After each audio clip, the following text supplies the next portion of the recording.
The Justin Robert Young program, brought to you as always by everybody who supports the show at payjurydaily.com.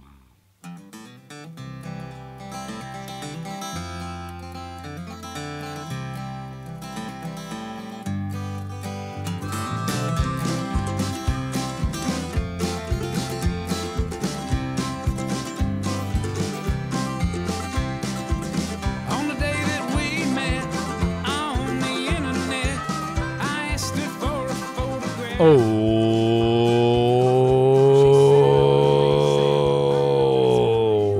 ladies and gentlemen, welcome to the November 12th edition of the Justin Robert Young Daily Podcast. My name is Justin Robert Young. I have returned to you from my homeland of Florida, where I went to attend my mom's birthday party. She had a big birthday. She didn't want to say how old she was, nor did she want to call it a birthday party, so she had a homecoming party. And for those of you who are only listening, I put up very sarcastic air quotes. She should not be ashamed of her age. She looks amazing. But she had a homecoming party. I went to go there, but also I really went to go to Food and Wine down there at Epcot Center in Florida. Now, I've had this question in my head that has vexed me for over a year now. Over a year. Because what happens at Epcot, specifically when Food and Wine is going on, but also in general, is you have groups of people that show up and they wear novelty t-shirts. They are in Disney fonts, right? They oftentimes include Disney references. But when it's Food and Wine time, the references that are made on these shirts are decidedly un-Disney. They oftentimes refer to booze, right? They also oftentimes refer to drinking in excess. There was one with Darth Vader reaching out with a frosty pint of beer. And it says, "Welcome to the drunk side." Okay. There's another that was stumbling around the world in the famous looping Disney font. So here's my question, and a question that I have had for over a year now and was only reinforced when I was there this week. How far could you push one of those novelty shirts?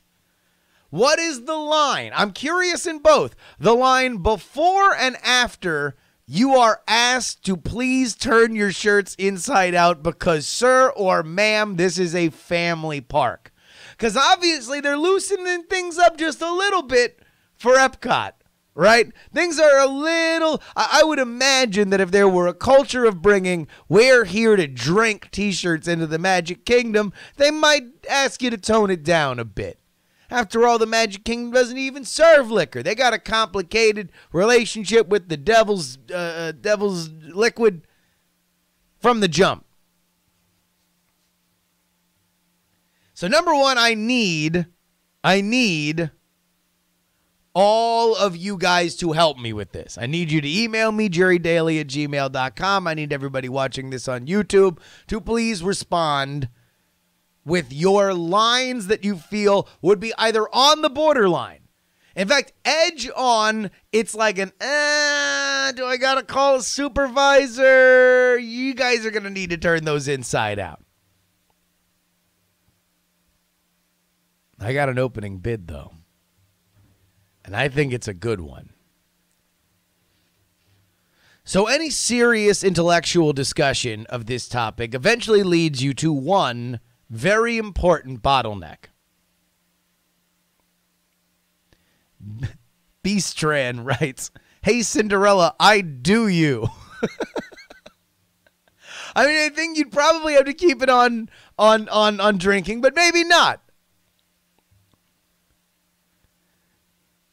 Here's the bottleneck that you always wind up getting to.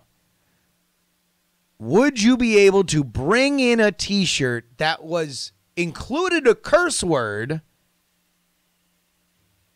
but was bleeped out?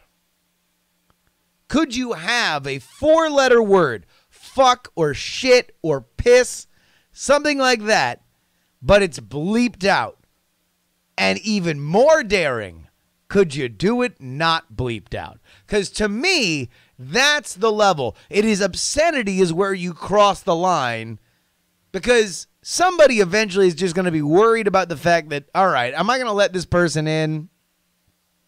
And then I'm going to get like a call in 5 minutes because, you know, there's going to be an issue because some mom from Tuscaloosa is horrified that her entire day is ruined because we let in this shirt.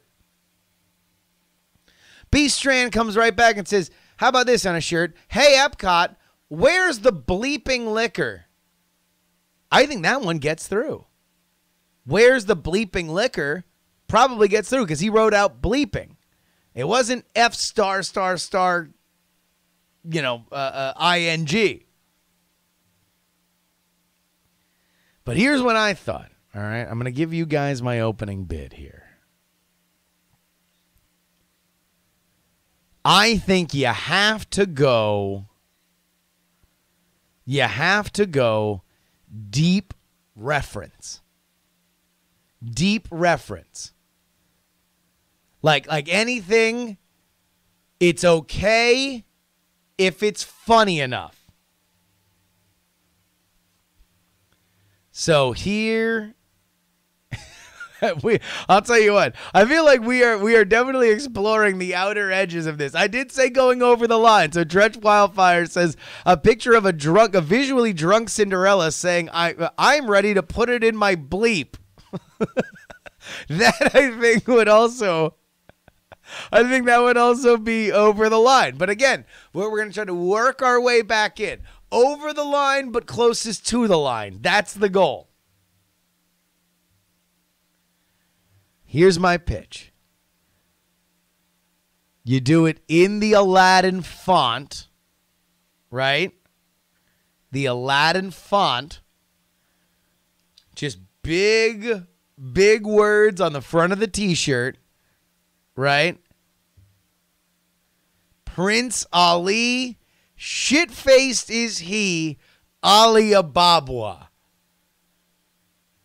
So for those of you who are not up on your deep Aladdin lore, that of course is a play on the name that he gives himself when he is the prince to woo the princess of Agrabah. Prince Ali, shit-faced is he, Ali Ababwa. I feel like that's that. Now the question is, can we get away with it? Can we get away with it if it's in a fancy enough font? Or could we get away with it if it was shit-faced S*** faced? Knots in our live chat. Of course, you can watch us twitch.tv/JustinRYoung. That all 4 stars would not pass, but S** T would not pass, but all 4-star faced might pass. I know there are some people that listen to this show that work at Disney, by the way. So I'm also reaching out to you guys. This is something that I am desperately trying to figure out what the line is. I very much need to know. This is not a drill. I need to know what the most raucous t-shirt that's ever been allowed by a crew into Disney would be. And we got to figure this out. All right. Let's go ahead and get into your emails. RJ Jackson writes in, I am currently listening to the episode where you described teasing your wife about how she pronounces the word wolf. I grew up in Missouri, and I absolutely hated when other people would say wolves. About the only thing that was worse when somebody would say booger instead of burger or worsher instead of washer. Any views? Okay.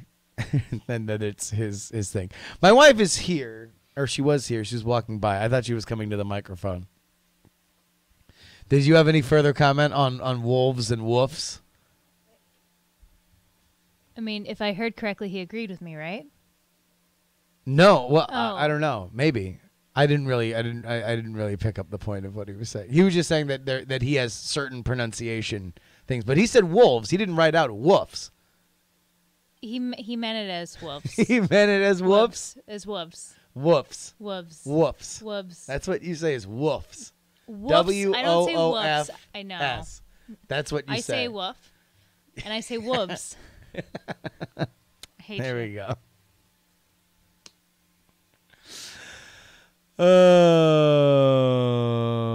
Here we go. Keith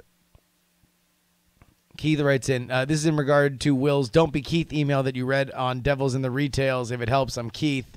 Please tell him that I appreciate him as well. David Ford wrote in about wolves.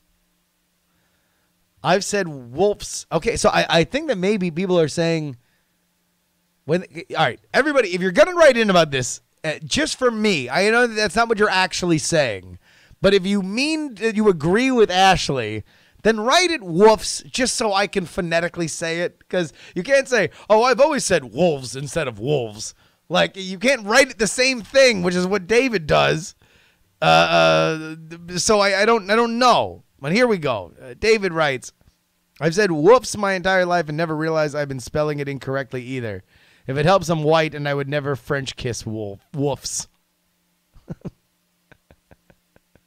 All right, so we have a big ask for you guys, and that is going to be getting our Disney shirt together. Maybe if we can even get this, if this gets going, if we get a good Disney conversation, then maybe this can be the kickstart to Big Diz. You never know. You absolutely never know. And by the way, and the Buck here in our live chat says, no, it's wolves, and Ashley is definitely saying woofs. I know, Buck. All right.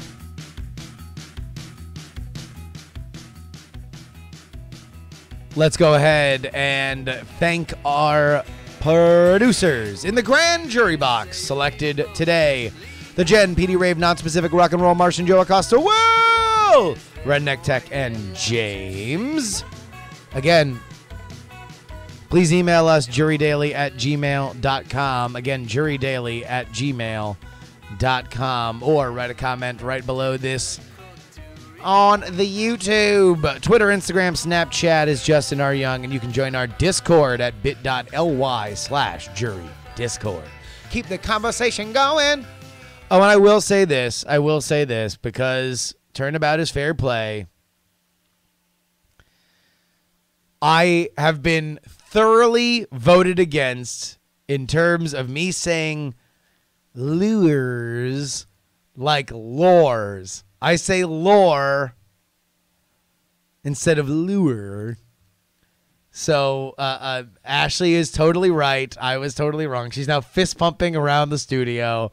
She's fist pumping in excited glory because lure is correct instead of lore. Lore incorrect. All right, folks, that about wraps it up for today. Until next time, give a round of applause to Mr. Wacky. And please, don't die!